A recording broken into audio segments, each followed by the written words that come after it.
Kaplan. Stuart, welcome to the show. Good to be with you. Thank you. You got it. So, Stuart, you worked at the FBI. You were an agent there. You're obviously familiar with the processes. This raid at Mar-a-Lago for a former president, we've never seen anything like this in American history. In your experience, this isn't the kind of thing that just would have originated in the local Palm Beach field office, is it? No, absolutely not. I mean, as a matter of fact, Dan, just so you know, I worked special ops for a number of years when I first started my career in 26 Federal Plaza in New York City. We worked a lot of politicians, and I can tell you those high-profile cases go from the director down maybe to the special agent in charge level. People are walled off because of the sensitive nature of those type of investigations. So this certainly would not have been disseminated to, outside the field offices. Stuart, I can't get past what a genuinely awful idea this raid was. Listen, I remember my time as an agent. When you were new, they'd give you treasury check cases. Someone got their tax refund stolen or whatever. And there was one time this lady called a congressman because she didn't think we were working on her case fast enough. Congressman called our office up in New York. And it was like, it was like the Messiah had called. The whole office was like, had to go out and investigate this. It was like a $2,000 tax check, right? So that's kind of strange. Like a congressman about a constituent calls and sets a fire to a federal agency. And yet this is a case about a former president. And nobody sat around in headquarters and thought to themselves, gosh, there's going to be some really serious fallout here. We better bring the goods. Well, I think you hit the nail right on the head. Look, at FBI headquarters, and I will identify it for what it is, it's the seventh floor mentality. And why do I identify as the seventh floor mentality? That's where the director sits with all of his underlings, the deputy directors, and thereafter. And, look, you have to put this case in context. It's not just August of 2022. This goes back to May of 2017 when then Director James Comey was there and was fired. They should have come into that building with a bulldozer and have cleared out that entire seventh floor.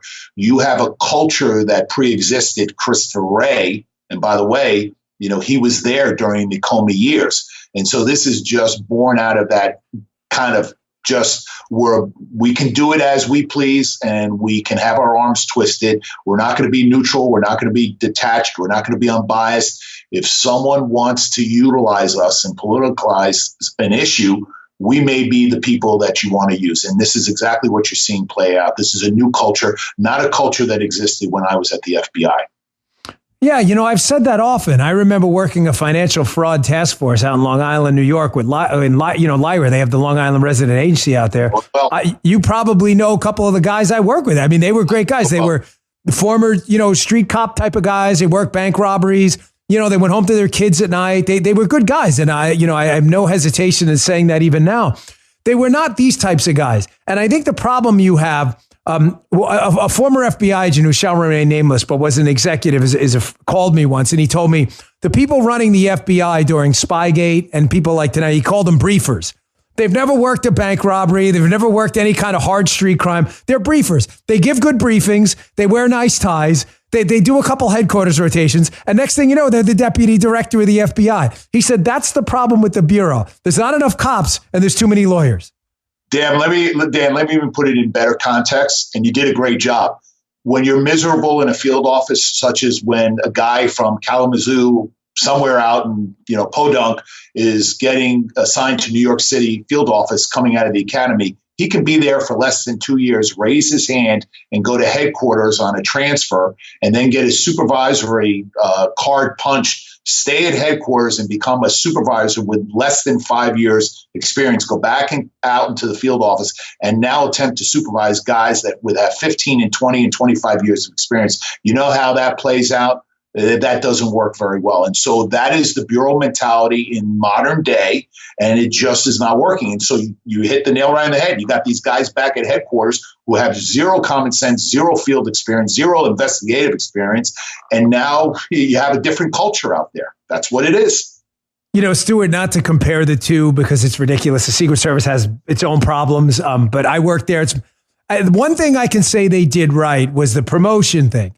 In order to get to the president's detail, you had to spend 8 to 10 years in the field, 8 to 10 years. Then you'd have to do 3 to 5 on the detail, the presidency, before you were even eligible for promotion. So by the time a guy got back to the field, he'd worked cases, He'd been on protective details. I mean, this creates a real culture rot problem.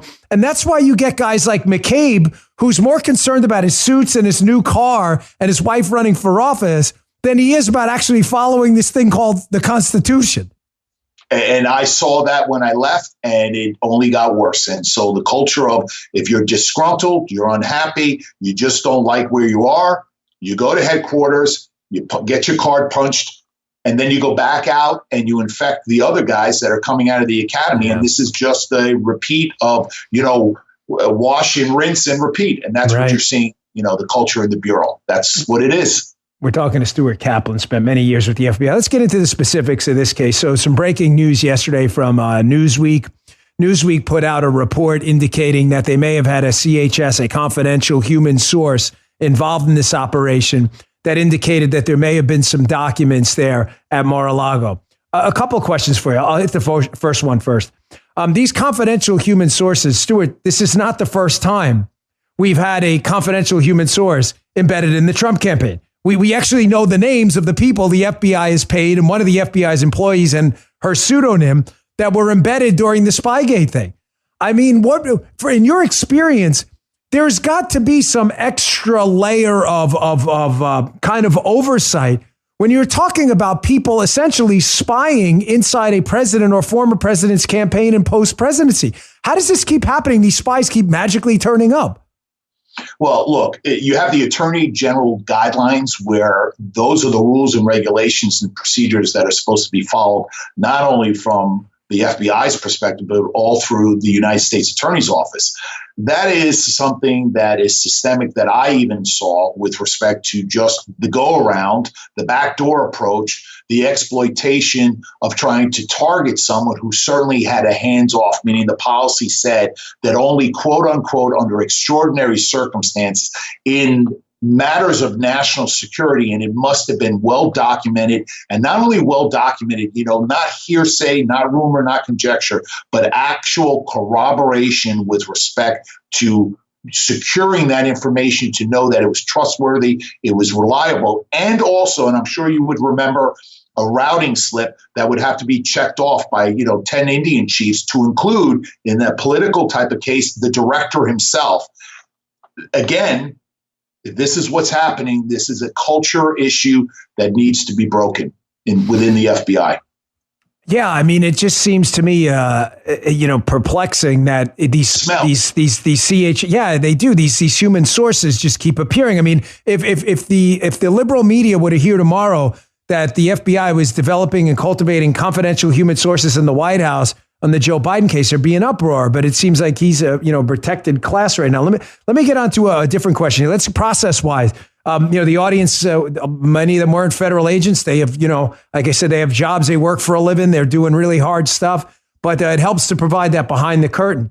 When you're swearing out a warrant in front of a magistrate judge, like happened in this case at Mar-a-Lago, you have to put down specifically what you believe is evidence of a crime and why you believe that evidence is right there. And you have to describe exactly the premises you're looking to search. In this case, it seems really strange because it appears according to new information on June 3rd, the FBI and DOJ were already at Mar-a-Lago and former President Trump was already cooperating, according to multiple reports. So it appears this was just a dispute over what he should give back and what not. Does that sound to you like probable cause of a crime, willful destruction of records? No, absolutely not. In fact, it's to the contrary. I mean, the warrant, the affidavit would have to be specific, and the words are particularity. And not only does the information contained in the warrant have to address with specifics and particularity, the information has to be trustworthy. It has to be credible. You have to have done a litmus test for its reliability. Look, Dan, this is a fishing expedition. They came in under the auspice of utilizing this, national security issue with respect that he's in possession of archived documents. This has less to do with archived documents than more to do to say, listen, let's get through the front door, or really the back door, and let's see if we find anything else. And then if we find anything else, at least we have our cover, because it'll pass the smell test. If anybody looks at the warrant, they'll say, well, he did have national security documents, and so that's our cover. But the reality is, if they find something else that may be related to something else that they knew they didn't have the evidence to corroborate or to prove, then they'll make a case. And that's not the way the Bureau was set up to conduct criminal investigations. It's Stuart, nonsense. That's a critical point. And to the audience, I'm going to re-ask this again, because he made a really important point there.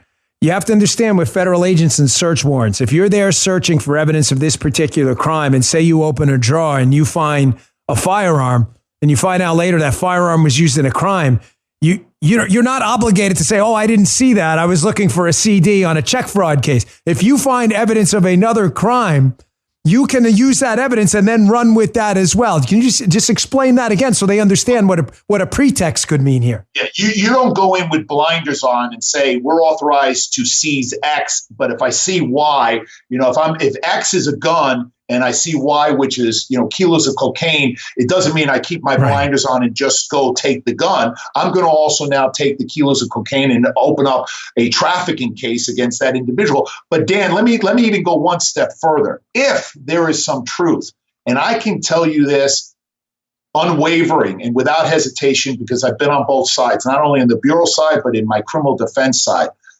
When I would execute a search warrant in my professional life as being an FBI agent, I always welcomed to have an attorney show up on set, because it kind of gave us a layer of protection, because then I didn't have to deal with the accusations that maybe we were disruptive, or we damaged some property, or we did something that was improper. We always liked the fact that lawyers were there. And I can also tell you in my professional life as being a criminal defense attorney that when I show up on set when a search warrant is being executed, the first thing I do is I introduce myself to the case agent and I say, hey, Mr. Case Agent, what are you looking for? Because maybe I can make it easier for you, and let me just take you or get what you're looking for, and here you go, and have a nice day. Because FBI agents really don't want to stay on set any longer than they have to stay on set. And so this is the real world. If there's any truth or any validity to the fact that they stonewalled these lawyers to keep them on the outside, that's concerning, because if they knew they were only looking for documents, the lawyers would have said, hey, go to this room. Here are 15 boxes of documents. Here they are. Take a hand truck and see you later. But such a good point. There you go. And so that's the ruse. See, that's Stuart. Nobody has said that yet. Well, again, I'm real, because I have a real life experience as a lawyer. Listen, Dan, if you're my client, I'm going to say, hey, Dan, they're looking for a gun. Listen, they're going to tear your place apart.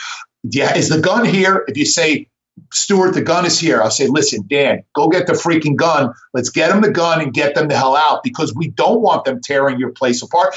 For just like you and I discussed, maybe they'll find something else that they didn't even know about.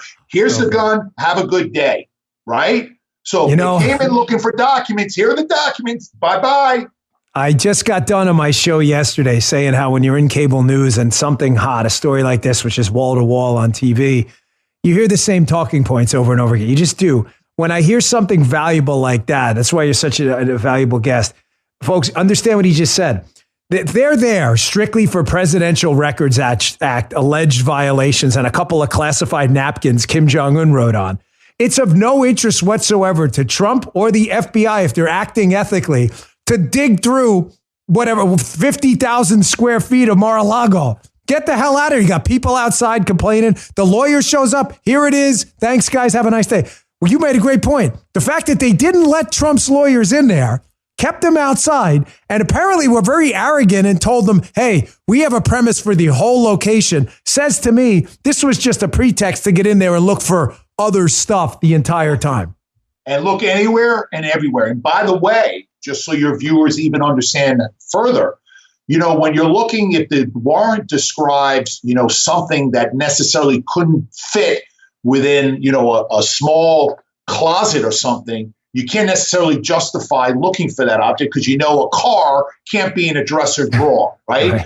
I mean, so there's so many issues here that just smell. And Dan, listen, I'm just telling you, no agent I've ever worked with wants to stay on set longer than they have to be. They want to get in and they want to get out. Why? Because they either want to go to the gym, they want to go back to the office, or in this case, and I'll tell you the way it was, These agents were flown in from Washington, D.C. That's right. They were flown in, dropped off in Mar-a-Lago.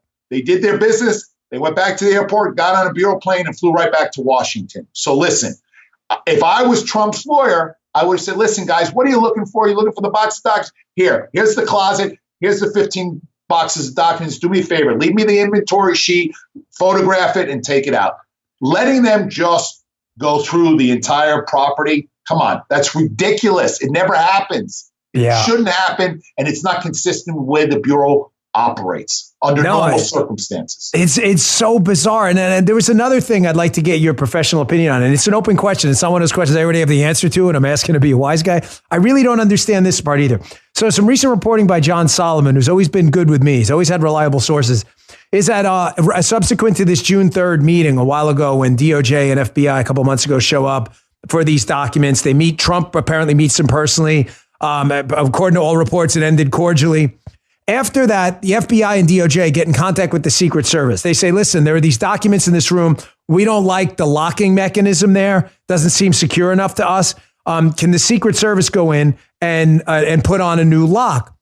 It seems really strange now. That was a setup, Dan. That was a setup because that's your confidential human source. Because that's what I said. I said, listen, the Secret Service guys are there 24/7. This was a complete setup. That was a complete ruse. They needed a reliable source, someone who has credibility and who's trustworthy. And listen, Dan, you know it. Who's more trustworthy than a sworn Secret Service agent who can testify or raise his right hand or swear, yes, the safe is this safe, and yes, it would not comport with what would be necessary to maintain or safeguard national security type of documents. And so, boom, there's your affidavit. There's your confidential human source. Now you go before a magistrate and you pass all the litmus tests, all the smell tests, and he signs the warrant. Brilliant point. So what you're suggesting, just to recap and correct me if I'm wrong, is that Secret Service, their motto is worthy of trust and confidence. No one's going to doubt their bona fides. That they go to them and go, hey, guys, listen, this obviously isn't a satisfactory locking mechanism for these documents, right? Doesn't meet government standards. It's got to be in a SCIF. How about what? A SCIF, right? A sensitive compartmentalized information facility, folks. For these, we're talking federal jargon here. Yes. But they say, listen, this isn't secure enough. If you Secret Service guys who do this for a living, you know what you're doing. Why don't you come in and then put on an official lock, making this officially secure, and then we get you to testify later that the lock before it wasn't secure. Am I summing that up right? 100%. You did it perfectly. Oh, you did it perfectly. But you see, it's such a setup because the argument is both ways, because it's number one, that he wasn't rightfully within his right to keep them or be in possession of them because he's no longer the president of the United States. And then the fallback argument is if he has them, he's not retaining them or safeguarding them properly. I mean, which one do you want to pick, right? Yeah. Either he shouldn't have them or he has them, but he's not keeping them safely. It's nonsense. Yeah, incredible insight. Stuart, a couple more things. I appreciate your time. We're talking to Stuart Kaplan, spent many years with the FBI, as a lawyer now, seen both sides of this. You know, the FBI, I remember on our side, we had a very small congressional operation. You know, the Bureau and all these federal agencies have detailees up on the Hill for obvious reasons. They want to make sure they get their funding. They kiss their asses. You know how that whole thing works. The Secret Service was not good at this. We had like 3 guys up there. They were all nice guys, but no one knew how to play the system. It was just a mess, right? I remember one of the guys who shall remain nameless, but I'm sitting up in the Jock one night with him, the Joint Operations Center, around midnight. We're chatting about his time up on Capitol Hill. And he's like, man, I got to tell you, these Bureau guys got it down. He goes, they got like a 15, 20-man unit full time up there. He goes, it's like K Street lobbyists. He goes, these guys really know what they're doing. I bring that up because the Bureau, whether they say it or not, cares about public relations. They do. Their image matters to them, as it should.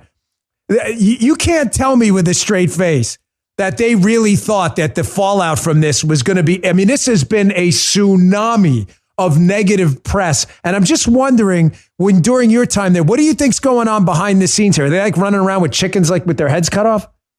I think that they're obstinate.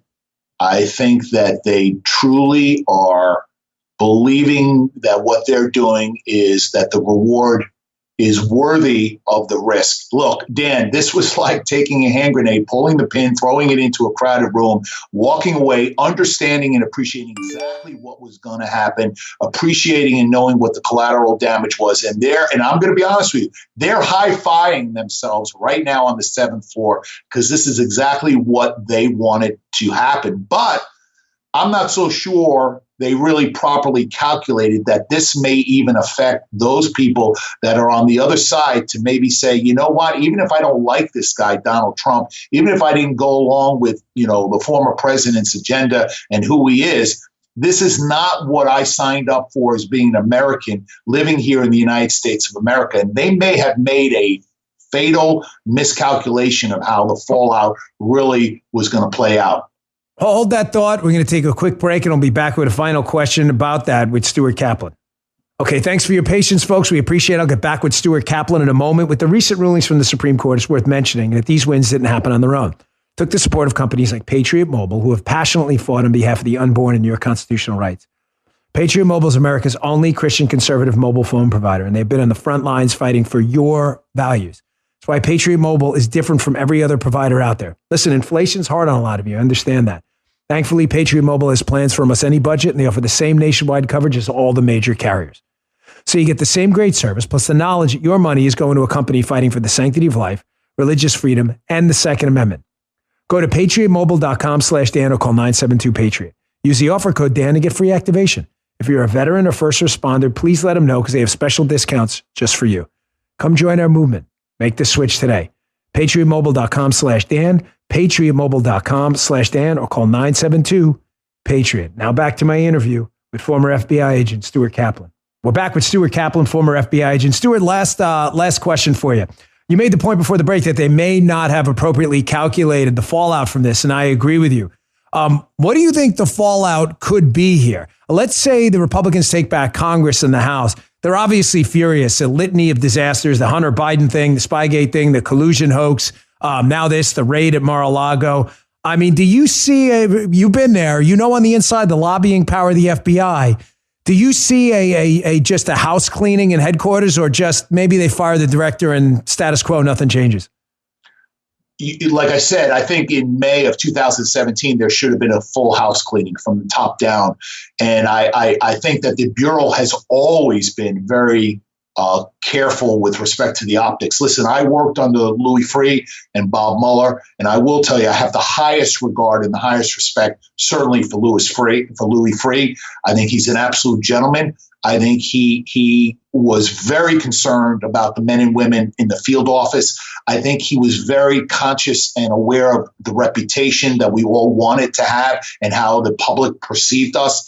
This is not the case. And so to me, the only remedy is you're going to have to fire the director. You're going to have to fire all his underlings. You got to clean house and build it back up. Because, Dan, at the end of the day, listen, back in May of 2017, the integrity was front and center. I mean, people were questioning whether or not we could trust the FBI. I'm going to be honest with you. Never in my lifetime would I say this, and I'm going to say it again. The legitimacy of the Federal Bureau of Investigation is front and center now.